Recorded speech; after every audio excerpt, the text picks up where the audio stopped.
Hello, welcome to another Plot update. So in this video I'm going to be creating the ghost from Rebels. If you haven't watched that program, it's a little Disney XD Star Wars program. It's very entertaining. I suggest watching it. I think they're in season 3 now. And it's all about a group of rebels that go against the Empire. Very fun. Anyway, I'm going to be building it in front of the hangar of the Millennium Falcon. So what I'm going to do in this video is I'm going to slightly stagger it and basically show the most important parts of the build, so you can get an idea of how I go through my thought process of building. So the next part will be the wireframe of this. So I'll see you then. Alright, so I've now got the main shape of the ship down. At this time I'm going to post a little image of what the ship looks like, so you have an idea of actually what I'm building. I should have done that earlier, but oops.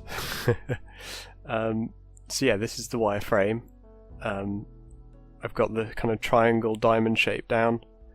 And I've got the cockpit here. I'm using some lighting to light it up, so else it's not, but it's completely pitch black otherwise inside.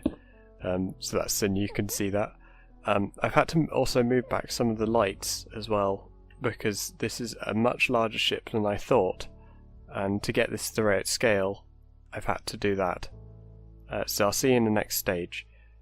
Alright, so now I've been working on the cockpit part of the ship.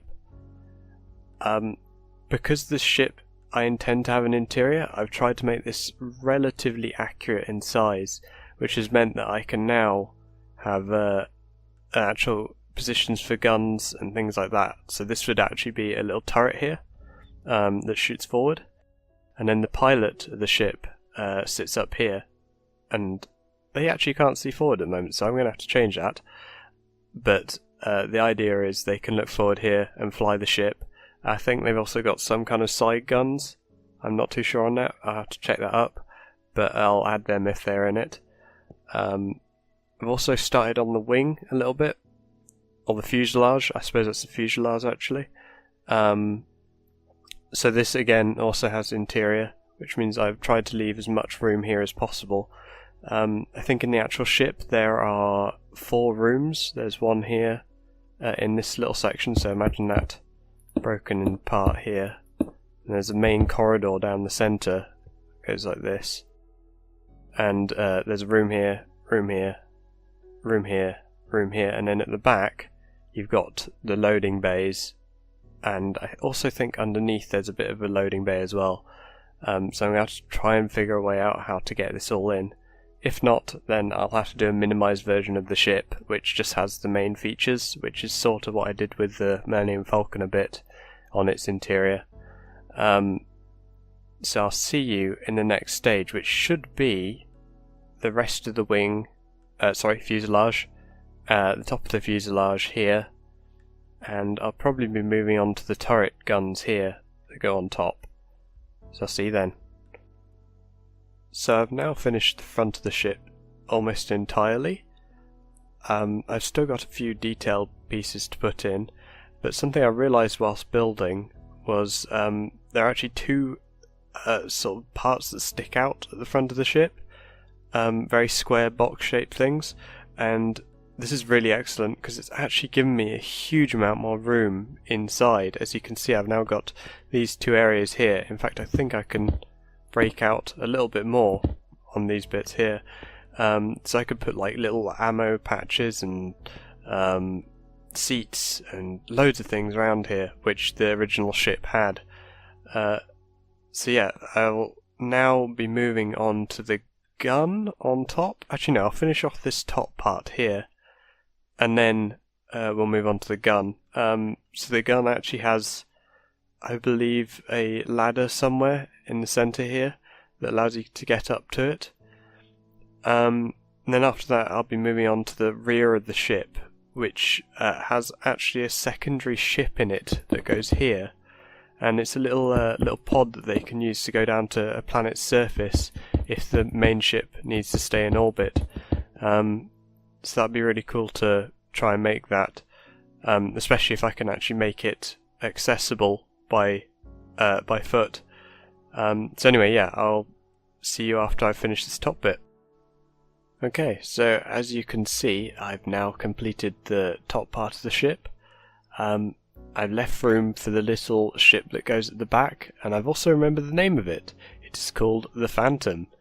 So in recent Rebels, there's also a new rear ship called the Phantom 2.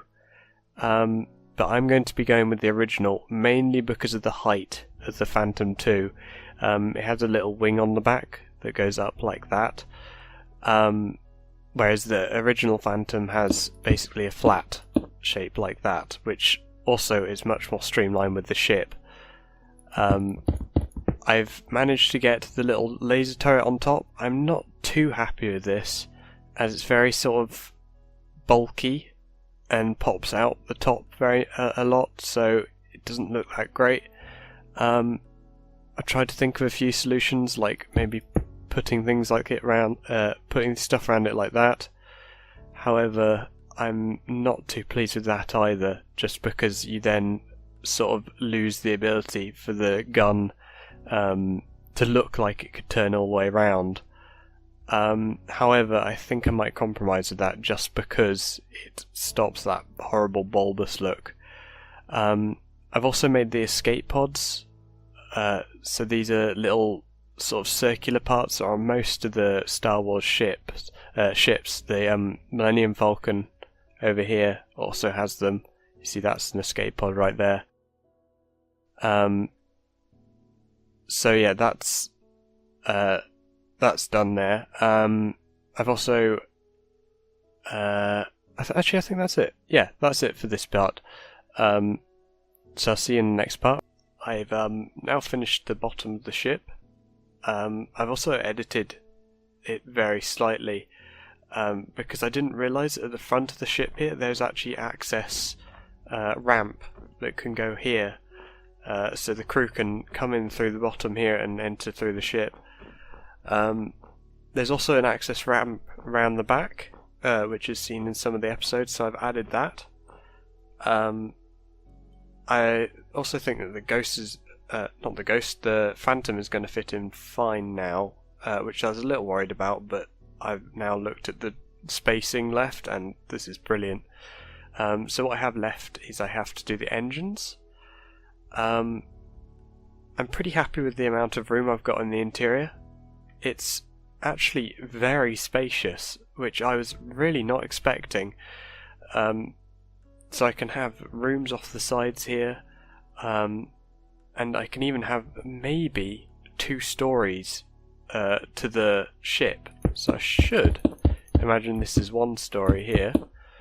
I can fit 1 story here that can go into the Phantom, and then down below I should, with a little bit of modification, be able to have access underneath as well, which is to the down ramp, which I was really not expecting. Be able to fit 2 stories in such a small ship is awesome. So yeah, I'll see you once I've finished the engines, and then I'll maybe show the interior. I'm not sure if I'll do the interior in this video. In fact, yes, I'll leave the interior out for you to discover yourself when you join the plot once it's finished. So yeah, onto the engines, and then I will finish up with the Phantom.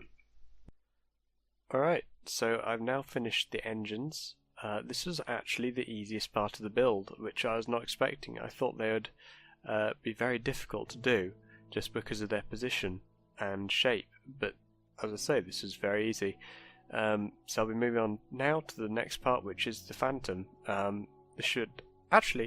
will build it live because it'll be easy. So the Phantom shape is sort of like this, and then it has a top along it like that. As you can see, it very much blends in with the actual ship itself. And then finally, excuse my messy inventory, we have a little window which I believe faces backwards. Actually, I'm not too sure on that. Yes, it does. So it faces backwards like this, and then it has a little cannon out the back, which they use for the rear of the ship's defence. So it's sort of shaped like that, and I'll have to figure out how to do the interior on this. Oh yeah, there we go. Where did my glass go? There it is. Alright, so I'm going to modify this very slightly, and in fact I'll leave the modifications out of this video. So yeah, that's the ship. Basically all I'm going to be modifying is just adding a little bit more detail, like these orange and green accents, and just general trying to get the shape a little bit better as well. But that's about it. So I will end this video. Thank you for watching again, and bye bye.